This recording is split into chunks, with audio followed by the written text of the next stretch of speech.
Assalamualaikum viewers, hope all of you are fine. Today I'm going to explain the rhetorical figures, some of the rhetorical figures that I didn't explain in the last lecture on the rhetorical figures. The first rhetorical figure that I want to explain today is called alliteration.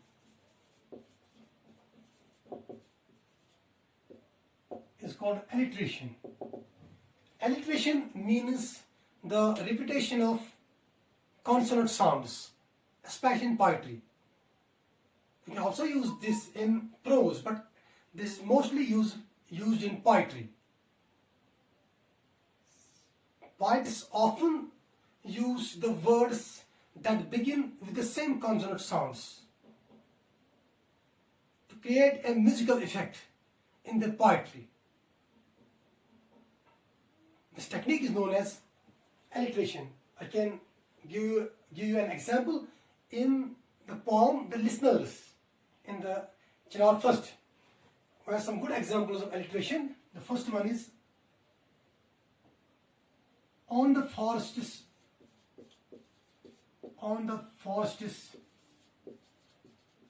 ferny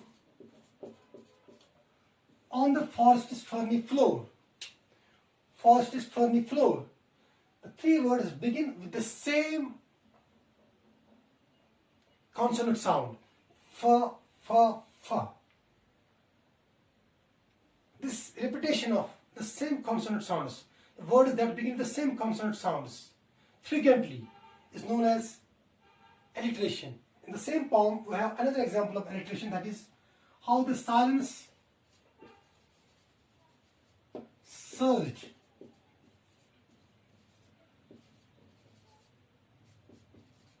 How the silence surged softly backwards. S, s, s. S sound repeated in as many as three words. Three words beginning with the consecutive three words in a line begin with the same consonant sound. This is also an example of alliteration. So alliteration is the usage of the words which begin with the same consonant sounds. Another such technique is called assonance.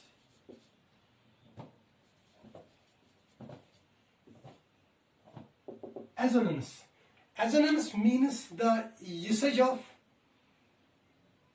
the repetition of the same vowel sounds frequently in a line or in a stanza of a poem. The repetition of the words that begin with the repetition of the words that consist of the same vowel sounds. Repetition of the same vowel sounds is known as assonance. In the same poem, we have a line, tell them I came, but no one answered. Tell them, a sound, them, a sound. Tell them, tell them, a sound.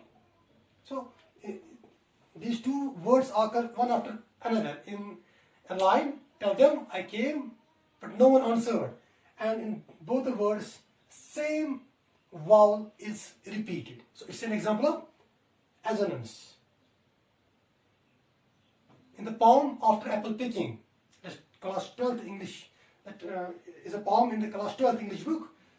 There's a line, magnified apples appear and disappear. Magnified apples appear and disappear. Appear, ear sound. Disappear, ear sound. Appear and disappear.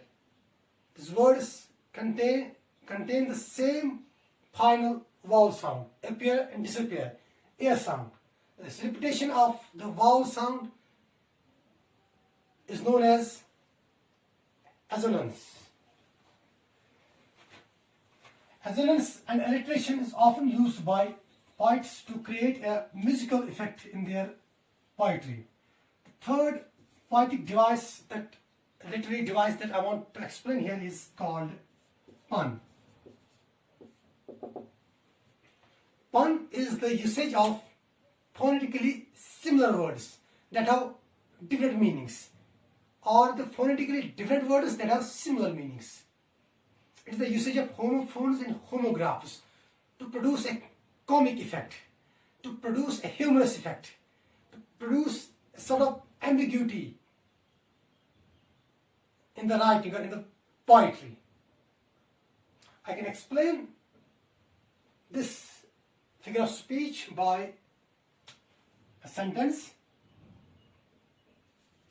A pessimist's blood group is always B negative. Pessimist is a person who is negative in his attitude, whose thinking is negative, who looks at the dark side of things, who always criticizes others for the sake of criticism only, who has got a negative mentality. A pessimist's blood group is always B negative. You know, human beings have many types of blood groups. Human beings may have A positive, A negative, B positive, B negative, AB positive, AB negative, O positive, O negative. Different sorts of blood groups. Look at the sentence. A pessimist's blood group is always B negative. We can look at the sentence. We can analyze the sentence in two ways. The sentence is ambiguous in meaning. A pessimist's blood group is always B negative. One way of looking at the sentence is that pessimist's blood is B negative in type. It is B negative group. Although it is not possible biologically, people with other blood groups, God forbid, heaven forbid, may also be pessimistic. There is no relationship between a blood group and being pessimistic or optimistic. That's one way of looking at the sentence. Other way of looking at the sentence is that pessimist is a person who is negative in his approach. Negativity is encoded in his blood. I can give another example. No matter how much you push an envelope, it will always be stationary. We have two stationary words, S-T-A-T-I-O-N-E-R-Y, stationary, and other word is S-T-A-T-I-O-N-A-R-Y. The first stationary, N-E-R-Y, stationary means items like pen, pencil, paper, etc. This stationary means static, fixed. These words are, by the way, known as homophones. Both these words have the same sound, but they differ in the spellings and in their meanings. No matter how much you push an envelope, it will be stationary. We can look at the sentence in two ways. The sentence is also ambiguous. No matter how much you push an envelope, it will be stationary. That means you will not be able to change its position. Although that is also impossible. That's one way of looking at the sentence. Other way of looking at the sentence is, no matter how much you push an envelope, whatever you do with an envelope, it is a stationary item, it will be a stationary item. You can't change its nature. So this play with words to create an ambiguous effect is known as pun. We also find the usage of pun in the modern game of cricket nowadays. You know, the international cricket is played in big playgrounds. Although I have not seen a match in a playground, which I have been longing since my childhood. I have been longing to see a match in a playground, international match, but that is still a dream. You know, playground has 2 or 3 big screens. Whenever a player performs extraordinarily well, some words or phrases flash on the screen board. Those words are mostly examples of pun. One is Rishabh Pant was batting. He's an Indian player, you know. I was watching an IPL match. He hit a huge six. The screen displayed this word. fantastic. Fantastic. No, when the audience, when the spectators saw the word fantastic, they understood it means fantastic. It is a reference, it is a hint towards the word fantastic. But look at this word. This word consists of two words.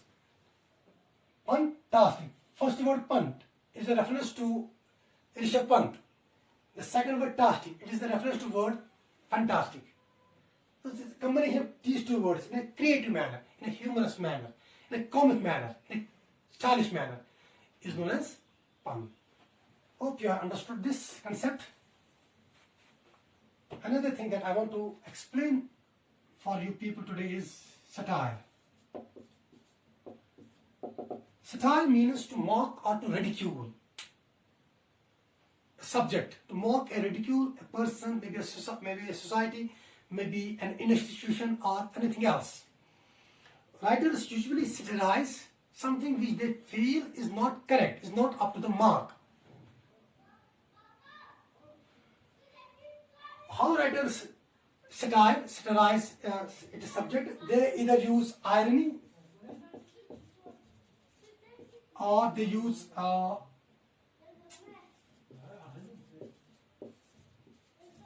hyperbole or they use humor. Irony, irony means the usage of words to mean just the opposite of what is being said or what is being written. Sometimes words are used in such a way, in such a tune, that the meaning is taken its opposite. Meaning is taken as the opposite of what is being said or what is being written. I'll give you an example. The chicken leg was as soft as a boot